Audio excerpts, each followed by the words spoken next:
Hello, my name is Elenit and I'm an inner truth teacher and coach. Recently, I gave a workshop on how to say no without feeling guilty, and something very interesting came up. Usually, when people discuss why it's hard to say no, they mention things like fear of conflict, wanting to be liked, and lack of confidence. And yes, all those reasons are real, but during this workshop, one reason stood out above all of them. A reason people might not be willing to admit, but which is probably the most common one: the fear of losing benefits. What was surprising is that it only started coming up repeatedly in the workshop after I introduced it. It was like handing participants a permission slip to talk about it. People were afraid that if they said no or set boundaries, they might lose the relationship and everything it provides. Those benefits can take many forms. For example, emotional support, fun experiences, gifts, social connections, and financial security. And there's something important hidden in that fear.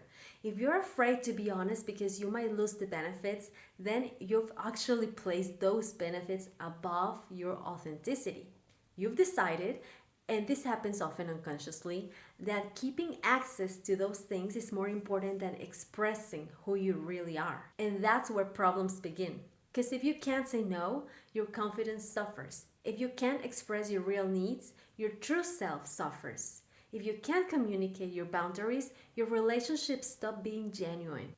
You start adapting yourself to protect the benefits. You start becoming dependent on their relationship, not because you love the person, but because you're afraid of losing what their relationship gives you. And that creates a very fragile foundation. Relationships are a two-way street. For a relationship to be healthy, both people need to feel satisfied with the exchange of value. If you sacrifice your needs to keep the relationship alive, resentment eventually will appear. And let's be honest, how many people stay in relationships they constantly complain about or where they aren't being respected? Way too often, and the reason is the same.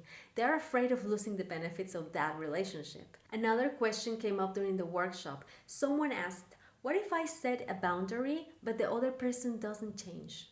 And my answer was simple: they don't have to change. Boundaries aren't primarily there for other people to change, because changing other people isn't up to you. Personal growth is not about changing others. Personal growth is about changing yourself. That's why it's called personal growth. The purpose of a boundary is not to control someone else's behavior, but to communicate who you really are. It's a way of saying, this is what works for me, and this is what doesn't work for me. This is what I'm available for, and this is what I'm not available for. What the other person does with that information is their choice, and people have the right to be who they are and to choose what they want to choose, just as you have the right to be who you are.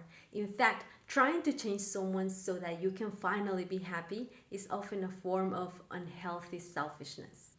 It's saying, I need you to become someone else before I can be okay. But real freedom comes when you stop trying to manage other people and start expressing yourself honestly. When you stop pretending. And here's the interesting thing. When you communicate clearly, people sometimes do change. Not because you forced them or manipulated them, but because clear communication creates awareness. It gives the relationship a chance to evolve. And if it doesn't, well, you still win because you reinforce your authenticity, your dignity. So here's the real test. Are you willing to walk away from the benefits of our relationship in order to keep your integrity? Because that's often what it comes down to. What happens if you don't get the benefits anymore? What happens if you lose the gifts, the attention, the financial security, the fun moments, or whatever else that relationship provides? I can tell you from personal experience that you'll figure it out. I walked away from so many relationships because being my true self was inconvenient for others. And I don't judge those people. I am the first person responsible for meeting my own standards, and there's no way I'm going to give someone else access to my life if they don't treat me as well as I treat myself. This reminds me of a phrase I first heard from Sam Vagnin: treat yourself the way you want others to treat you. Think about that for a moment. Most people spend their lives waiting for others to give them respect and kindness, appreciation, love, and other things. But what if you gave those things to yourself first? What if you treated yourself with so much respect that you naturally stop tolerating relationships that take away your peace? One of the greatest skills you can develop is the ability to let go. To let go of relationships that lack balanced reciprocity. To let go of relationships where you have to abandon yourselves in order to keep them. And here's what I learned. Something new always comes. You find a solution, you meet new people, you discover strengths that you didn't know you had.